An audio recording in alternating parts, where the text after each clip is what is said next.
So how do you pray Tahajjud?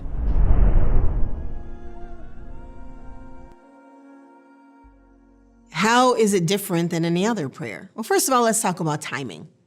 We know that Qiyam al-Layl and Tahajjud are kind of interchangeable words. Usually, if you pray it after Isha, so right now we're talking about the time between Salat al-Isha and Salat al-Fajr. This is the nighttime between the nighttime prayer and the morning prayer. Now, if you pray before you sleep, we usually call this Qiyam al-Layl. And if you sleep and then wake up, we usually call this Tahajjud. How do you pray it? You've prayed Salat al-Isha, you've prayed your Sunnah of Isha, and now what? If you're going to pray Qiyam al-Layl, you can stand up and make intention for 2 extra rak'ah, and you just pray 2 rak'ahs, and then you can sleep. Or you can sleep after Isha, or do the dishes or whatever you do, and then you go to bed, wake up before Fajr. Now, simplest, you can wake up even 15 minutes before Fajr, and just make wudu and pray 2 rak'ahs of Tahajjud, and then you wait for the Fajr prayer and you pray. That's the simplest, that's the basic. 2 rak'ahs of Tahajjud. Now, here we have also Salat al-Witr. Okay, so Witr is a very strong sunnah, and it's meant to be prayed at night. So the next step we can say is we're going to wake up just a tiny bit earlier, pray 2 rak'ahs of Sunnat al-Tahajjud, and then pray Witr, depending on if you're praying at which madhab you're praying. You're going to pray all 3 rak'ahs together, or 2 and then 1. Now, what else can we do at night? Of course, first of all, what has the Prophet ﷺ told us about the numbers of rak'ahs to pray at night? We have many different narrations that talk about the number of rak'ahs. Abdullah ibn Umar radiallahu anhu tells us that the Prophet ﷺ would pray 11 rak'ahs, so that's 8 plus 3, which is the 8 rak'ahs of Tahajjud plus 3 of Witr, 8 being 2, 2, 2, 2. Now, mind you, the prayer of the Prophet ﷺ was not the prayer of your regular Ahmad or Tala. It was a prayer that was long and extended. So we don't need to hold ourselves to 8 rak'ahs. What we need to think about is the time at night that we want to pray. And I really want to emphasize thinking about habit growing. So think about, I'm going to do 2 rak'ahs. I'm going to start with 2, then I'm going to do 4, and then I'm going to do 6, and then I'm going to do 8. Now, maybe I'm doing 8. Maybe now I want to expand each of these rak'ahs and make each one longer. Maybe I'll just do 4, but I'll make them longer. Or maybe I'll do something else. Here are a few ideas of things to do at night. Our community, one of the things that our community is struggling with is missed prayers. Many Muslims today, unfortunately, have a lot of farad prayers that we have missed. One really beautiful way to use the night is to make up your farad prayers.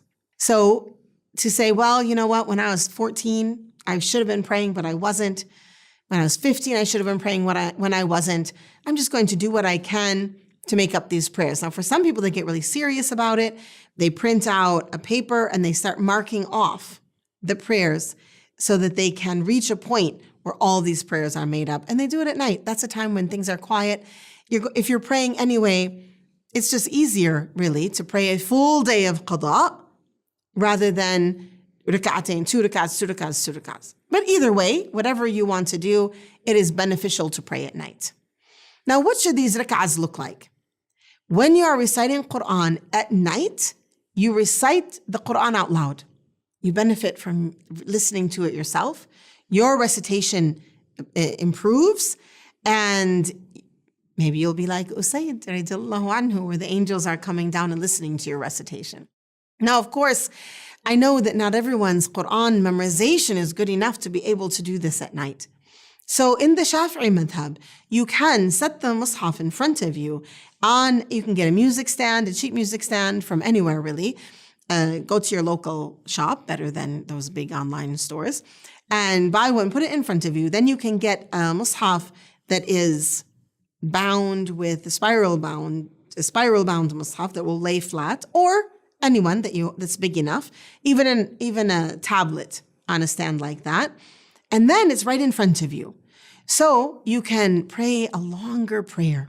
You can pray a whole page or 2 pages in that rak'ah, where you're slowly meditating and thinking about these verses, listening to the verses as they enter into your heart, and spending time. And remember what Hudhayfa radiallahu anhu told us about the prayer of the Prophet ﷺ, that the standing was equal in time to the ruku', was equal in time to the sujood, to the movements of the prayer. Think about that, especially at tahajjud. I know that when we're busy in the day, sometimes our dhuhr prayer might be really quick. Oh, got to run off to that meeting. Or maybe asr, you have to go and cook dinner. Or maybe at maghrib, you have bedtime things going on with the children, or a Zoom meeting or something that's nagging at you. But at night, even WhatsApp stops working. Well, for the most part. Here is a time to have a balanced prayer, to recite, to settle in your ruku', settle in your sujood. And one other really important part of tahajjud is dua. So we talked now about rak'atain, 2 rak'ahs, or you can do qada yawm, a day of qada, or you can do any sort of special prayer. So I'm just going to list some special prayers that you might be able to think about. And this is something fun. Make tahajjud interesting for yourself.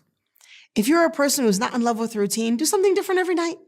One night you can do qada yawm. One night you can do 8 rak'ahs. One night do 2 rak'ahs reciting Surah Al-Baqarah, for example.